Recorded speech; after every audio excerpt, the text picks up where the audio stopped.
Who's like one guy that you kind of model your game after, one wide receiver? You've been virtually unguardable here this week in these last couple of practices. So who's one guy you kind of model your game after, and then maybe one word to describe you as a player?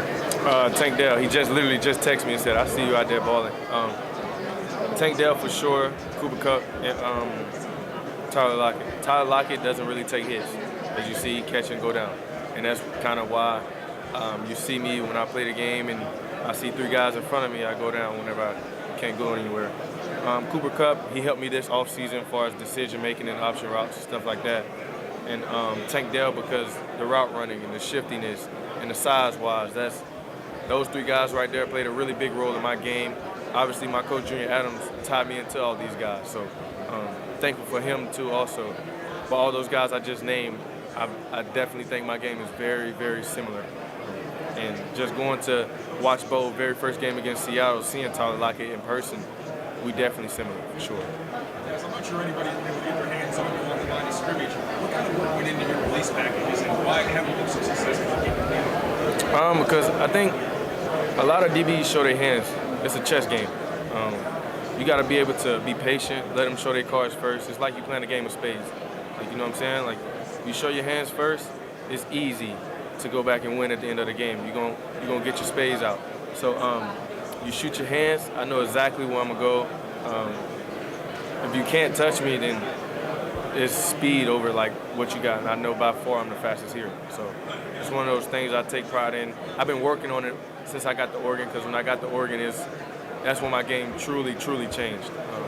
You can watch me from Troy, it wasn't really much routes.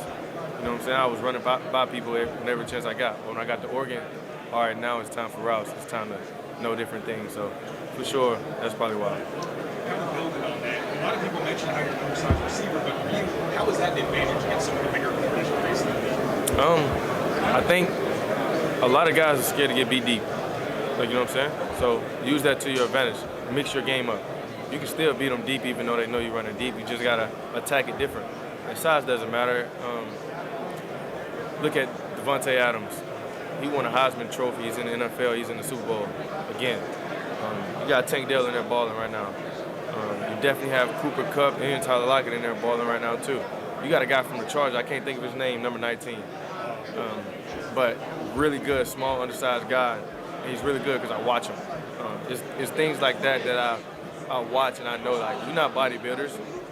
We football players. Let's go play football. Let's go see out here and see if you can tackle me or guard me with the ball in my hand. It's a game of tag. Let's go play.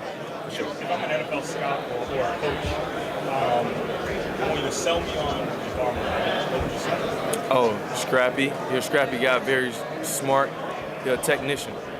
He can play off coverage and win. Like me and Jabbar at practice, he know I'm fast. He gonna try to keep me in front of him and stay on top of everything, not get beat deep. It's times at practice when he play off and I do beat him deep, and he just like, what do you see? What do you do? What you attack? Jabbar Muhammad is the best corner that's in the draft right now. So, and I'm not being. People may say I'm biased, but go look at him. Go look at his film. Go look what he did at Oklahoma State and Washington. He went to Washington. He got a national championship appearance. After that, he came to Oregon, and look what we did. You know what I'm saying? Jabbar is one of those guys that people need on their team. He watched film. I see when I asked him one day, because we played him when we lost to him at Washington, I said, Jabbar, like, what do you do? Like, because he had a really good game against Troy Franklin.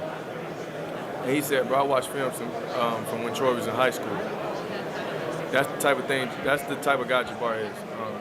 Jabbar is like I say, he's a technician. And he's by far going to be one of the smartest guys on the field at all times. And when you tie him with Jeffrey Bossa, the sky's the limit for those guys, for sure. How close are you with Troy Franklin? Very close. Troy Franklin got me in touch with my girlfriend right now. That's been together for a year. They went to school together. She kicked for their high school team.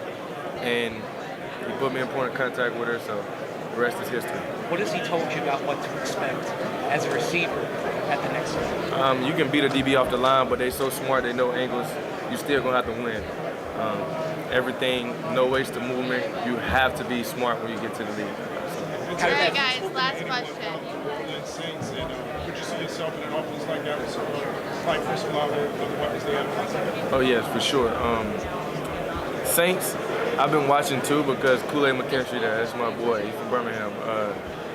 We went to high school together, played together, but Kool-Aid is definitely one of those guys I would love to go up against in practice again because we had some really good battles when we was on the same team. But like I said, I'm keep saying it, like if any of these 32 teams draft me, they're gonna have one of the best guys in the draft. So looking forward to more interviews with more teams, and let's see where this process takes me and who picks me up at the end of the day.